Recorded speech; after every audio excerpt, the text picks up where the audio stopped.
All right, and we are here again, and we are back again. As always, I'm Matt. I'm Drew. And this is the Back Again podcast. This is the only podcast that takes a sequel from the past and asks the question, is it worth going back again? We are continuing on our comedy sequel list, and today we are doing the follow-up to the 2001 Legally Blonde, and we are doing Legally Blonde 2, Red, White, and Blonde. And what's different about this episode is we have a special guest, a Legally Blonde expert, if you will. Ladies and gentlemen, Kaylee Johnson. Kaylee, thanks so much for being here today. Yeah, thank you for having me. Now, Kaylee, what is your experience briefly with the Legally Blonde franchise? How long have you been a fan? Just give us a breakdown of it. I saw Legally Blonde in theaters, came out when I was 11, and it instantly became one of my favorite movies.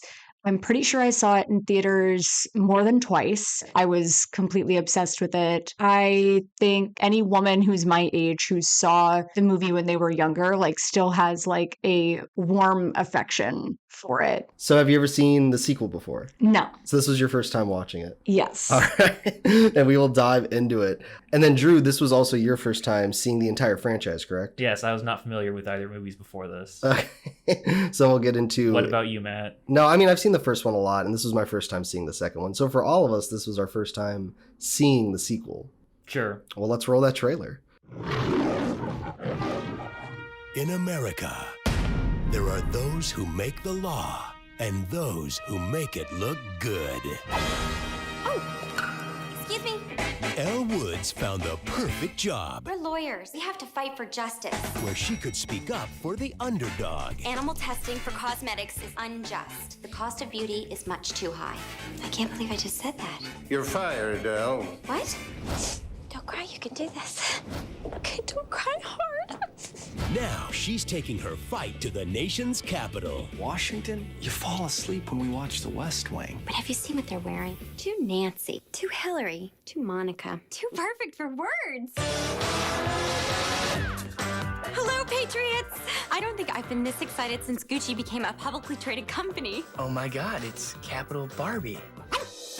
Legally Blonde 2 comes out in 2003. It's directed by Charles Herman Wernfeld. It's starring Reese Witherspoon, Jennifer Coolidge, Sally Field, Luke Wilson, Regina King, Jay Barton, Bruce McGill, and Bob Newhart. So obviously, usually this would be the part where I would give a little synopsis about what happens in Legally Blonde 2. There's some questions that I have that I think we were asking during the movie, so I'll just read what it says online. Elle Woods journeys to Washington, D.C. to have her say about animal rights, but is ignored by every politician she encounters, and quickly learns that the White House can even be tougher to navigate than the Ivy League. Finally, Elle makes the acquaintance with sympathetic Representative Victoria Rudd, Sally Field, who helps the young lawyer get her foot in the door of Congress. Unfortunately, Elle still has to convince the entire legislature to hear her out. Now, the reason why I say that's confusing is because usually I would say, if it was my synopsis, Legally Blonde 2 takes place so-and-so after the first Legally Blonde. But it's a little confusing because the first one ends with a 2-year time jump to when she graduates. And then the second one starts where her and Luke Wilson are still engaged. So we're to believe that it's still only been, a couple months after graduation? They graduated in 2001. No. They graduated in 2004. All I know is that the difference between movies is what was in universe. So I think there's a 2-year gap between movies, so they did a 2-year jump. I do want to point out too that Jennifer Coolidge is pregnant at the end of the first movie, and then she has what looks to be at least a 3-year-old in this movie. So if we're basing the timeline... that's actually great because you're using, what is it? It's like you're using the kids as a carbon dating. Exactly. It's like you date backwards from that. So it's 2.5 years.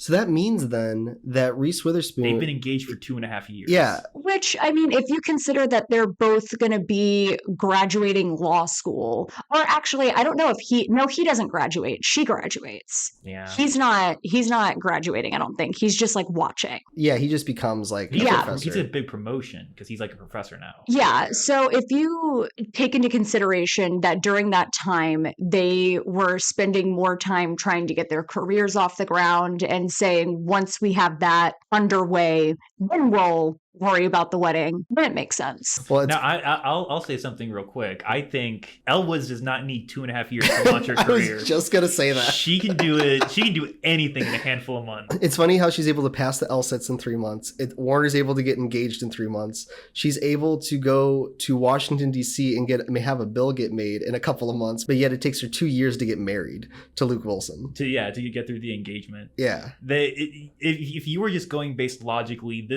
the sequel would take place like 2 weeks after the first one. It's Sure. like they would graduate and then boom, she's in Washington, like because that's just Well, when these movies go at the speed of like cocaine. when we pitch, we're probably going to pitch a better sequel for this. But let's go ahead and jump into the plot a little bit. So when we start with Elle, she is, like you said, working at a law firm. It's been 2 years. Do we need to explain her character, or, Huh? or do people know who she is? By, I think like, Elle Woods is a osmosis? pretty like known character in like mainstream media, I guess. right? I mean, Kaylee, you can attest to that a little bit too.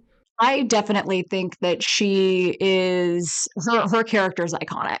Yeah, and like, this first movie is so successful that they kind of jump right into this second movie. How successful is it, Matt?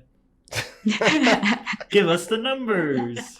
Well, the first Legally Blonde from 2001 has a budget of $18 million and has a box office return of $141.8 million. Oof. Yeah. So before we get carried away, let's talk about this plot a little bit. So we pick up with Elle still being engaged to Emmett.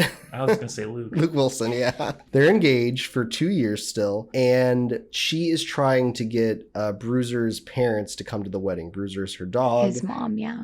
She says mom because she says, and I quote, it would be, or not and I quote, but she does say that she doesn't expect to find the dad because, he's a dog.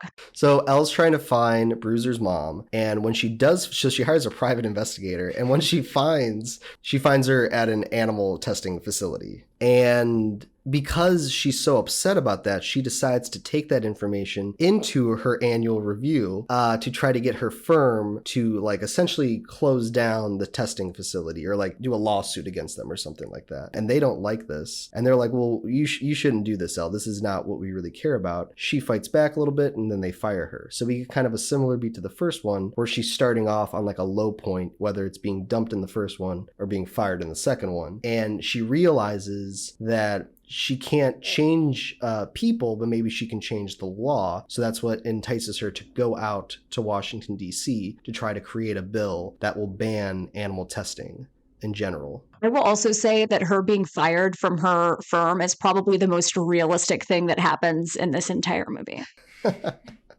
Well, we only really get one conversation from her boss telling her that she did a good job on something. Like, we don't really know how Elle is doing as a lawyer now, graduating from Harvard. We just kind of get one little conversation of praise, and then she picks this one topic, and then because of that they fire her. But it's like I felt like they were very willing to fire her, like, and let go of her when they set her up as being like, oh, you've done such a great job for us. Like, you'd think there'd be a little bit more benefit of the doubt. But regardless of that, I'm blowing past it because the movie blows past it. And then, so she goes to Washington, and we reveal that she's gotten this position as Washington as the assistant to a congresswoman? Yes, to Sally Field. To Sally Field. Because her and Sally Field have a relationship. No, they don't. Well, it was established off screen. They have the same. They both went to Delta Nu. It just feels like we get like an appetizer introduction of exposition, then we get some more exposition, and to the point where when we finally ended up in Washington, I was kind of like, how did we get here? How does she know Sally Field? And it's like, oh, well, they just kind of establish all this like off screen. There's so much catching up that when they actually try to move the plot forward, you're distracted. Mm-hmm. And then it like, once you hit Act 2, it just slows down. With this movie, what do they set up within the first like 10 to 15 minutes about Elle, where she's at in her life? So that way when she takes on the challenge of going to Washington, we understand why. Like, if anything, I guess what I'm saying is this script feels like it was written by a person who it's almost like what do they call those? Like fan fiction. So they take just like attributes of Elle and they go, well, wouldn't it be fun if we put Elle in this situation and we just watch her react to everything? Also, like, it's as if Elle Woods has regressed as opposed to growing as a person. Like, you definitely expect her to still be Elle Woods, but it's Elle Woods after she's already gone through Harvard, after she's already been at this law firm for at least a year because she's doing an annual review, you know? So just there are a lot of things that happen that seems like, oh, isn't this silly? As opposed to this character who's been through these experiences, like actually going through them. It also really upsets me, the scene with her wedding dress where they're like, I'm sorry, we just can't do a scallop like on this fabric. Like, I didn't like that. I was like, I feel like this is undercutting the fact that she's actually like very intelligent. Yeah, because you're waiting for her to like find a way to fix it, and then they're like use her knowledge of fashion to like correct the mistake, but that never happens. But that scene is where she realizes like, oh, like if I can't change something, like there was a weird thing because she, like what you said, I don't know what it's called, but like, oh, we can't do this thing to the dress, and she goes, okay, well if I can't fix it, I'll change it. Yeah, if I can't fix the dress, I'll change it. Now, but she never changes the dress. She never changes the dress. She's in a completely different dress at the end of the movie when she gets married. That's pink. But also just that realization of getting there, like it's much cleaner in the first one and it's also very happenstance in the first one too, where she's at the nail salon and she sees a picture of Warner's brother getting married and she's like, oh, that's the kind of girl I gotta be for Warner to marry me. In this one, it's like a conversation. And it's just like, what is it? It's just like terminology. Yeah, it's like I say this. It's like, you know what? When you said that, it made me think of this. I feel like it's been parodied in like Dan Harmon, like Community stuff, where it's like someone says something completely unrelated and then that sparks the eureka moment for another character. Exactly. It seemed like a parody when it was happening in this movie. And just to go back to what you're saying, Kaylee, about like how like this kind of minimalizes the character. Like the first one is about intelligence. It's about passion and working hard. Now, I would say about perception too. Perception, absolutely. And then in the second one, perception still plays a part, but only because they want to have jokes about her being like pink and blonde and have all these kind of like bureaucrats and suited people that wear monochromatic colors to be like what does the guy say? He's like, look, it's capital Barbie or something like that. But more so than that, it's not really about intelligence. It's about people skills. Because the biggest contribution she makes to the people in Washington, D.C. is to get them to be like the snap box. The snap cup. The snap cup. And just to be more kind of honest, I guess. But honesty is such a weird arc for a character when we've already established this character as like considerate, intelligent, and passionate. I think what she's bringing in is integrity because you have, well, no, but like seriously, it's because of the fact that like it's not so much the people skills as it is like rather than being so cutthroat, like going for what's right, what you believe in, helping the people around you achieve the things that they want to achieve rather than being ready to stab someone in the back so that you can get what you want. Like that is the one thing that I will say, like throughout the entire film, she's like, no, I don't think that I can work at a law firm that's not going to stand up for what's right. No, I'm not willing to do that. No, I have standards. Like that's like repeated throughout the entire film. I think that that's the asset that she brings in. Well, I think they repeat it, but they don't show examples of it. And I think I didn't say they bring it in well.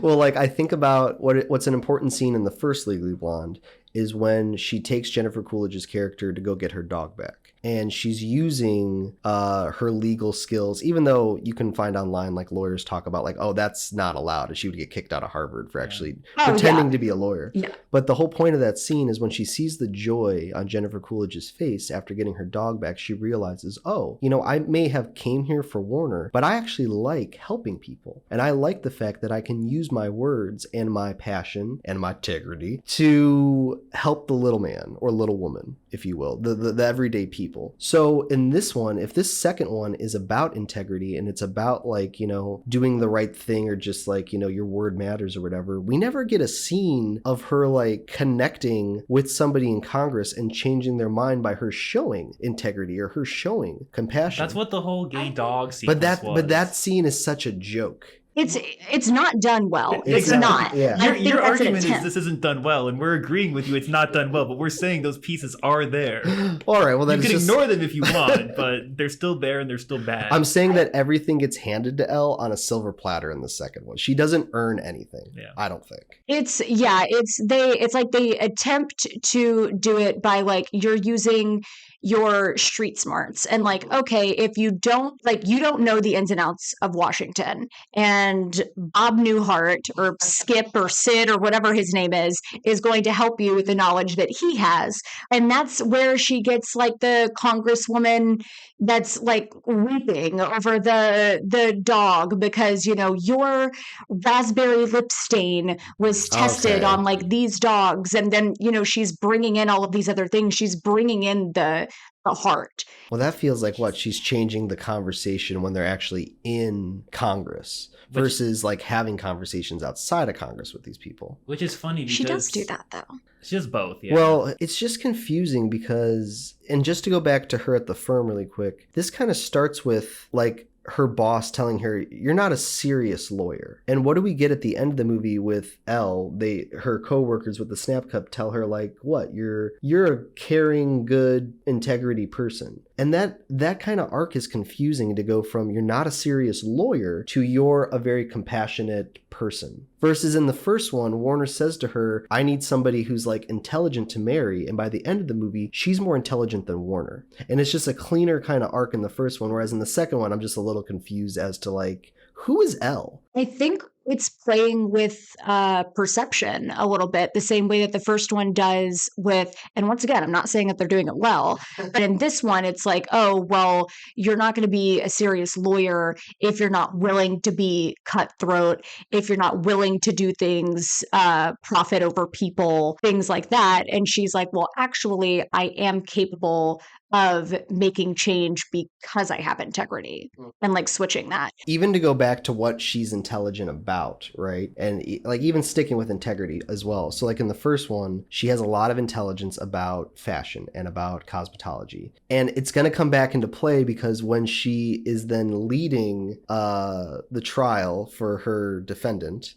she's interrogating Linda Cardellini. She's interrogating her, and the way she's able to win that case is because of her knowledge of perms, right? So it's kind of like, oh, the thing that you thought was least important actually comes back around and it is more important in this one. In this second one, the thing like she doesn't have like a thing that comes back around. There is that element, but it takes place out of court, out of the climax, so it's not like tense. Well, she's able to call Sally Field on her bullshit because she said she got a facial. Yes, at lunchtime, but and she's lying that happens about it. like on set, like for one of Sally Field's like interviews. So it's not like a tense courtroom. It's not the Congress moment where she's addressing everyone. It's a private moment. But the reason I bring this up is because in the first one, when you have that thing that you didn't think was important and then becomes important, it's interwoven into like the law. And when you're watching this movie, what you're learning with Elle is how to become a lawyer. And in the second one, she's just catching her in a lie. Well, in the second one, it's about making a bill.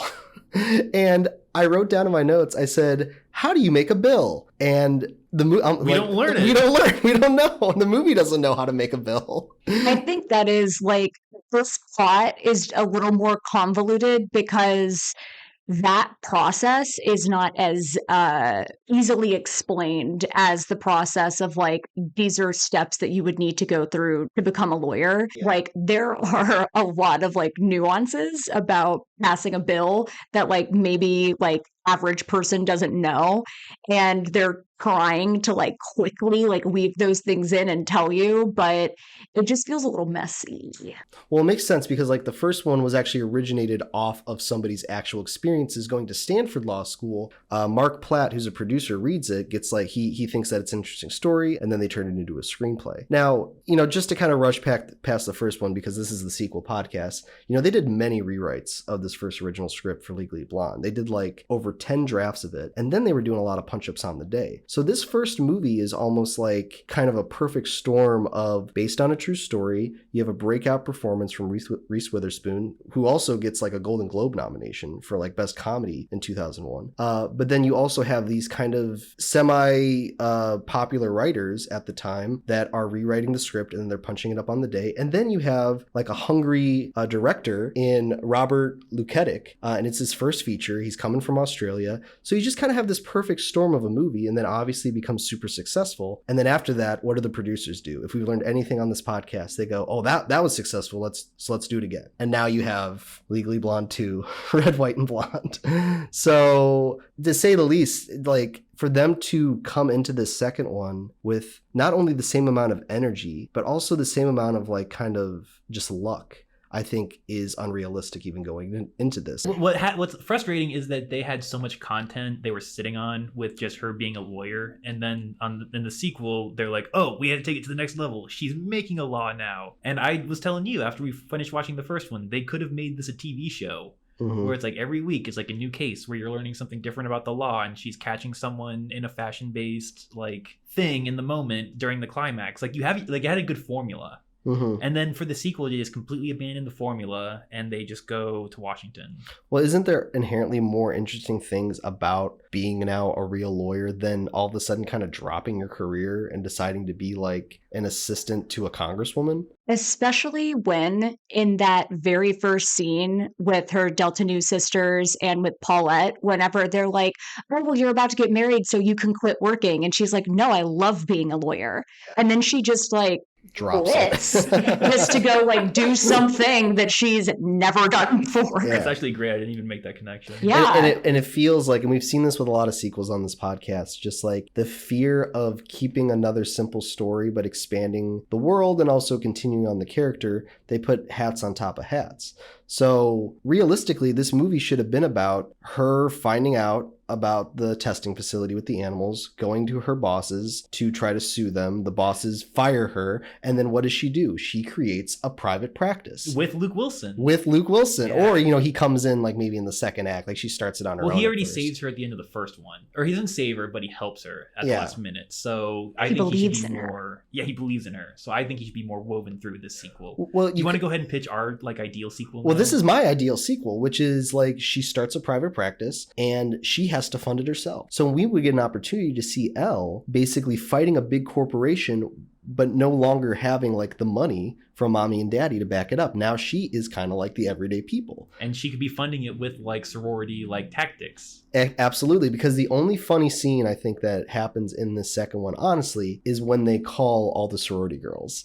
And it becomes like the phone tag thing. The phone tree, yeah. The phone. And I think that was a really funny scene. Yeah. But yeah, you could have had all of that in the second one. And then you could have got to see what it's like legally for her to take on a corporation. Because from a simpleton point of view, and I'm speaking about myself as an audience member, like we know in the zeitgeist, like, oh, you don't take on the corporations. So it would have been cool to see her take on a corporations, not for the little person, but for the little dog. I liked that. I also would like to throw in there that I would have loved to have seen her mentoring like a younger Elle Woods, like somebody who wants to be a lawyer, but maybe even like somebody who's a little bit like a Vivian who comes in and they're all serious and they don't know how to incorporate the things that make them into the way that they're approaching law, because that's how Elle ends up winning her first case. Yeah, because Regina King's character is just a repeat of Selma Blair's character, but there's so much less for Regina King to do. She's really just there to give Elle shit, and then what? She turns it around because she overhears a conversation in the third act of Sally Field very bluntly just telling her evil plan like as if she was twisting her mustache. Yeah. So she's telling Elle her evil plan about how she went behind her back to kill her bruiser's Bill, and how she did it because she's going to be getting funding from the testing facility to fund her campaign, or like just to actively try to stop her opponent's campaign or something. And she's just laying it all out there. And then Regina King hears in the background. And then she sees like, oh, because Sally Field was about to do an interview, her microphone's still on during the sound check. So I overheard this conversation. And now I can grab the sound check file. And I can use that to blackmail Sally Field to help Elle. That and was so lazy. It's like, Jesus. Like, So it's so lazy. exhausting She to didn't say even all have that. to turn on the recording software. It was already already recording. on. Yeah. Some poor production assistant had already done the spying for her. All she had to do was click off and take the tape.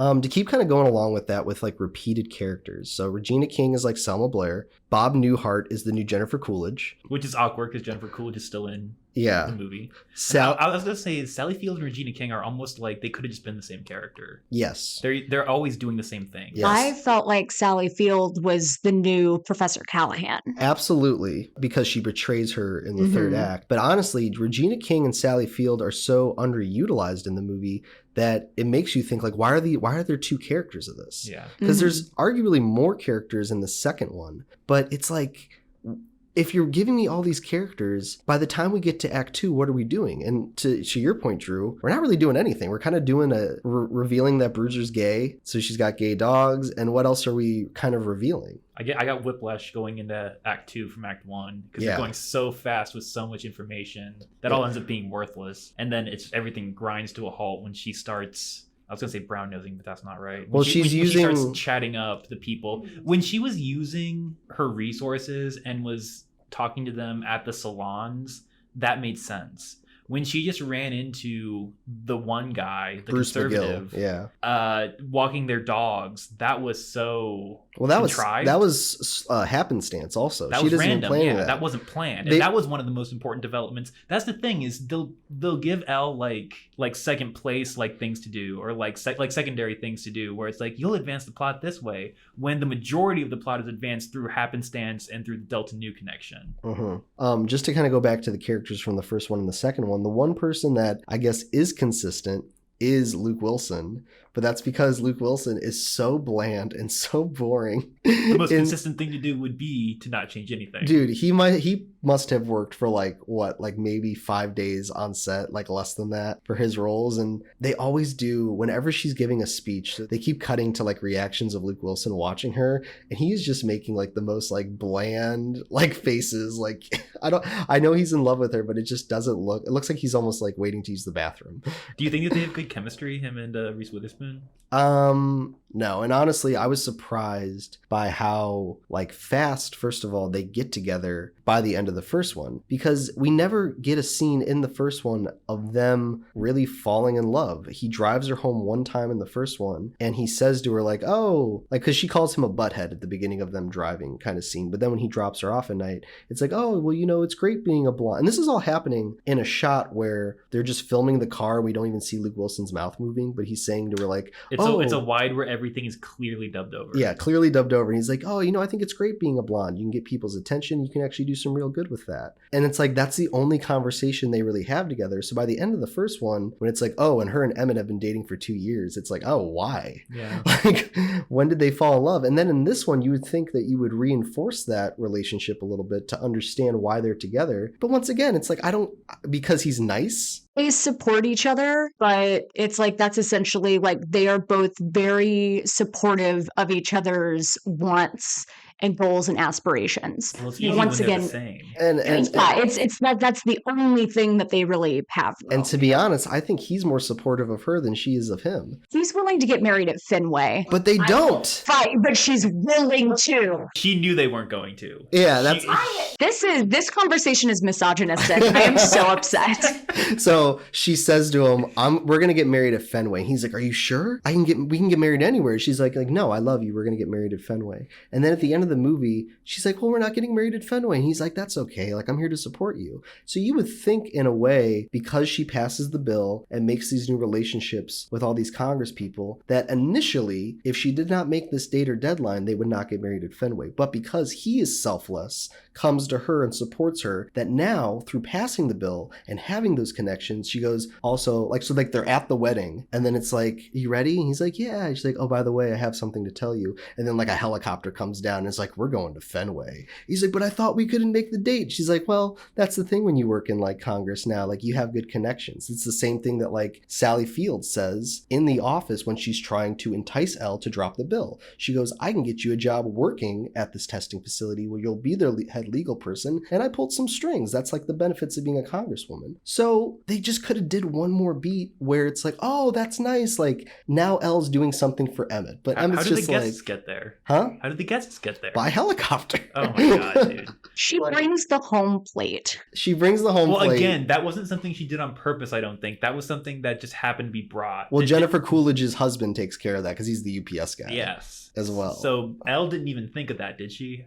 My whole point. I think Jennifer Coolidge's husband came in clutch for that. The point is they still got it. They could have got That's married. giving somebody who literally doesn't have a like lick of dialogue in this movie a lot of. That's why I'm confused, because I would think it would be Elle, but I can't remember her like telling anyone to do it. No. It's revealed later. She's like, I have like a surprise for you. And to tell you what, Fenway compared to a plate, like it's very. It's symbolic. Sure. At least someone addresses it. It's just like her offer. Like her offer is symbolic, but she doesn't follow through with it, and they don't get married at Fenway. The relationship is weak, is all I'm saying. Let's talk about Jennifer Coolidge though for a second, because in the first one, she is obviously very timid and she's very insecure, and then she learns through Elle to grow confidence. In the second one, she is like dialed up to like a 20 and is literally every line of dialogue is just like a soundbite. And it's literally just like the most ridiculous thing you can say. I'm bringing up Jennifer Coolidge also because she has like a joke in this movie that is from the trailer. So in the first one, the trailer joke is, I feel comfortable using legal jargon in everyday life. I object. and after that joke happened in the movie in real time, you laughed pretty hard at that. And I was like, oh, wow. I like the trailer joke for the first Legally Yeah. Blonde. So I was excited because I had seen the trailer before watching the second one. And I think the famous trailer joke in the second one is Jennifer Coolidge saying like, Oh my God, you look like the 4th of July. It makes me want a hot dog real bad. and after she said that, I looked to you and you were just no expression. I didn't like that joke that much. Well, they like that joke because they, when they do that second They didn't have a beat- lot of options for jokes to put in the trailer Yeah. when they were cutting the trailer for this movie. True, but it's like an ongoing gag because at the end of the movie, they say like, She's "Oh, eating a hot dog. she got her hot dog finally," which is. But it's confusing because she's dressed like the 4th of July. Well, she's wearing Elle's outfit just in her size at the end of the movie. Oh, okay. I didn't know it was At the exact wedding, same. apparently. Okay. Just in case you forgot. Is there anything we liked about the movie?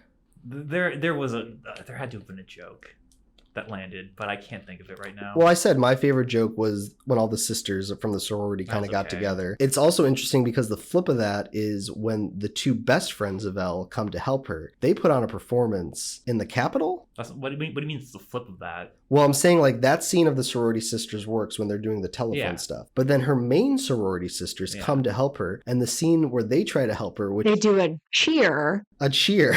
With the interns. Yeah, because there's the like actual interns. the actual interns, and it's just like bow wow wow yippee yo yippee yay. It's apparently incentive for people to say, look at all of this tomfoolery. Let's go sign that bill. Because it's not even like a distraction. People were pathetic before TikTok.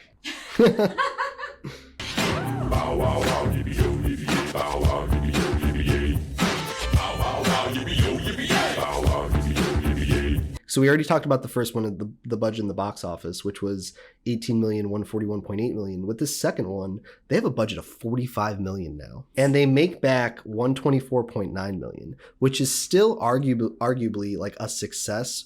But the only thing you can kind of find out about the second one is people went to the theaters like opening weekend, and then after they saw it, they're like, oh, you don't need to go see that. So then the weeks to follow really it went down. I cannot believe that movie had that budget and looks the way that it looks. It looks like it was made for TV. Exactly. Like the first movie visually looks so much better. Like, this movie is so flat in comparison on all around. There were some really weird, like, handheld shots right at the top of this, whether it's Bruiser running to go find his mom and they're kind of following from behind. They just do these weird kind of tracking shots from behind, and there's just a lot They do a lot of walking and talking. Yeah. And it's like handheld. I was wondering why this was so expensive the second time around, and there were 48 special effects shots in the second one because of the fact of the green screen. Oh my god, but those are supposed to be more expensive. Those green screen shots were horrible. They were so bad. The worst one is definitely at the Lincoln Memorial. Exactly, yeah. When she goes to Lincoln, it's like, how did you do it? And I was like, ooh, we're treading real dangerous It water looks like here. a video game.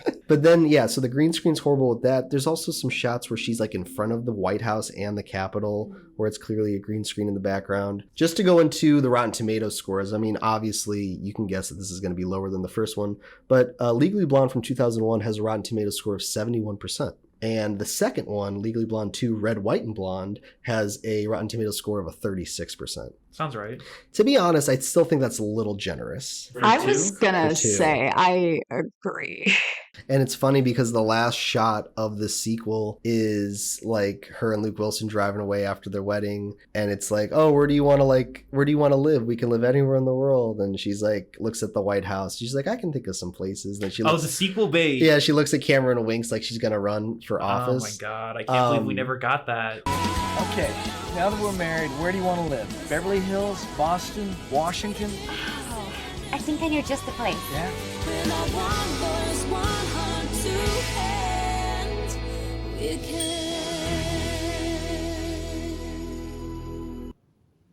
Right. So as always on this podcast, we ask 3 questions that lead to a final vote of is it worth going back again? And the first question is, does it work as a sequel? And Kaylee, since you're our guest, you can go first. I will say no, because like you said, I think that sticking with the law route would have made more sense. Yeah, I just think that the whole passing a bill thing is just like at least the way that the writers handled it, it's a little too convoluted, and Elle doesn't end up actually knowing enough about this by the end of it for it to pay off. So I'm going to say no. All right, Drew? I want to say no because it weakens the character. I would consider a lot of like the repeat things that you talk about like mostly superficial, but like when they do those, it's a conscious decision they make to repeat those beats. Like the way she determines, I'll just bring this up randomly, for example, the perm and the facial or whatever, Sally Field's facial. When they repeat those beats, the quality is just not where it needs to be. It's not the same intensity. It's not the same quality. Apart from it being enjoyable in general, it working as a sequel, no, I don't think it works as a sequel.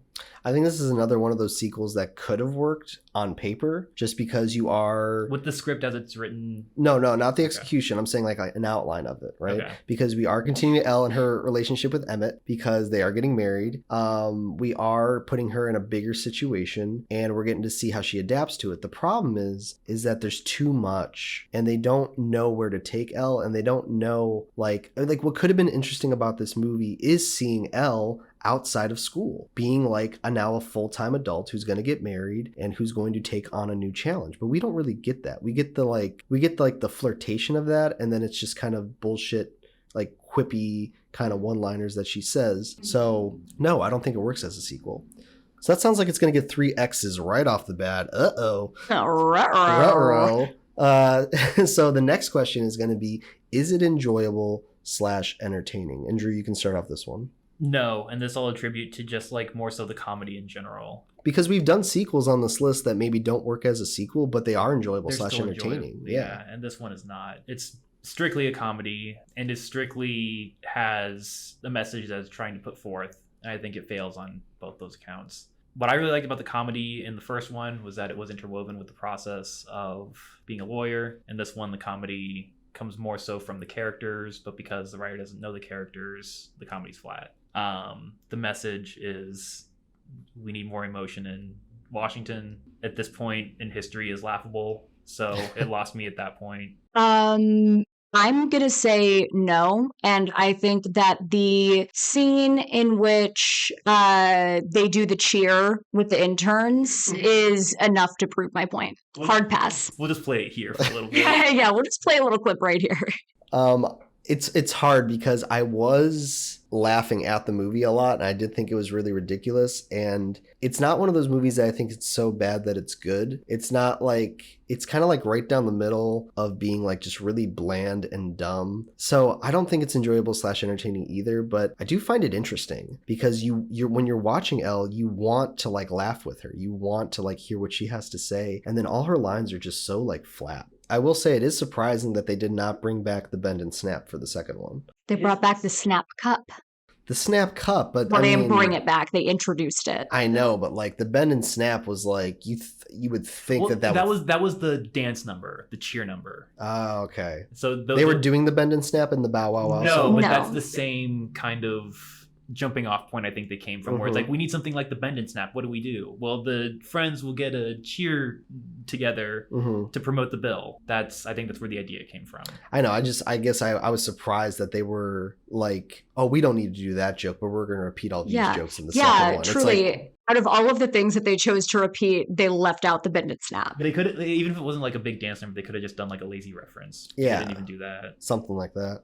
So no, I don't think it's enjoyable / entertaining either, but it bums me out Because because of the bend and snap. well, not because of the bend and snap, but I just feel like it's in a weird place where I feel like if it was just a little worse, I would have said it was enjoyable / entertaining because it's like Because you that could hate bad. watch it. Exactly, you could hate watch it, but it's not bad enough for that. It's just dumb. Or if it was really bad longer, because it gets really bad toward the end. Yeah. But it's kind of just boring bad for most of the middle. Yeah. It's so fast in the beginning, it's so boring in the middle, and then it finally gets that perfect balance in like the last act. I think with all the green screen. I think there are some ridiculous bad jokes that are actually like funny when you're watching the movie, but the plot is so convoluted that you like forget about those jokes. Yeah. Like that guy that's running the animal testing facility that's like, I can't open the door. They won't even let me have a key. I guess that's what happens when you accidentally That's swallow a it. good joke. Absolutely not. I'm not authorized to release any subjects from their containment units. I'm not even allowed to have a key. You swallow the thing one time, and all of a sudden you're the weird key swallower who can't be trusted. So wow, that sounds like it's going to get another 3 X's. So the final question is going to be, does it need to exist? And Kaylee, you're our special guest, our Legally Blonde expert. You tell us. I say no because I feel like it doesn't do the character of Elle Woods any justice. I don't feel like the movie respects her or her journey or her growth in the same way that the first one does. And like we've said multiple times, everything about it is flat. The characters are flat. The lighting is flat. The script is flat. I mean, maybe like Sally Field like twisting her mustache is a little interesting. I think that potentially a sequel, like if a sequel were like completely different than this one, then yes. But this one, no. I'm a little conflicted because I think the character needs to exist in a second movie. But that wasn't her. A continuation does. But now I'm going to flip it a little bit because I'm going to say actually this movie does need to exist. Because if we get another opportunity to have a first movie where the character is going to end up being this kind of like icon or someone that pops in the mainstream, especially for young women. I think if they decide then with this new character to make a sequel, the producers or the writers or the directors or someone can go to them and say, no, we need to make this sequel good. You don't want this to end up being a Legally Blonde 2, Red, White, and Blonde. So if anything, I think this movie needs to exist as a template. Like for the greater good? For the greater good. To show you what not to do when you have a good character like this. I was going to make the same argument you were, but I don't feel strongly enough to say it should exist, so I'm going to say no, it shouldn't exist. That it? Yeah, pretty much, because like I was literally just going to pitch your argument. Yeah. I don't believe it's strong enough, so I'm going to say well, no. but what are you saying is not strong enough? Like the material? Because I don't think the material's strong enough either. I don't think they needed to make the mistake of the sequel in order to learn how to make a good sequel. I think if they just did the first one, didn't do the second one, and got the one that's about to come out of development hell, and that's Legally Blonde 2, I think that could still be really good without the cautionary tale of Red, White, and Blonde. All right, if you're doing that math at home, that's going to be 8 X's and 1 check. So that's going to lead to 1 giant X for not worth going back again.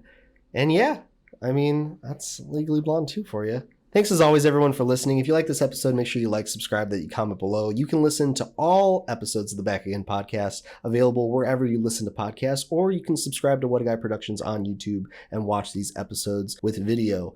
Quick update, Addams Family Values finally got released from YouTube, so that episode's up, so you can watch that along with the others. Special thanks to Kaylee Johnson for being our guest and our Legally Blonde expert. Thanks. It makes me want a hot dog real bad. It had to happen. And yeah, outside of that, you got anything else to add, Drew? Hi, Christine Snack. Hi, Pinky, it's Nikki. Hi, Jill, it's JoJo. Hi, Allison, it's Cookie. All right, everybody, we will see you next time.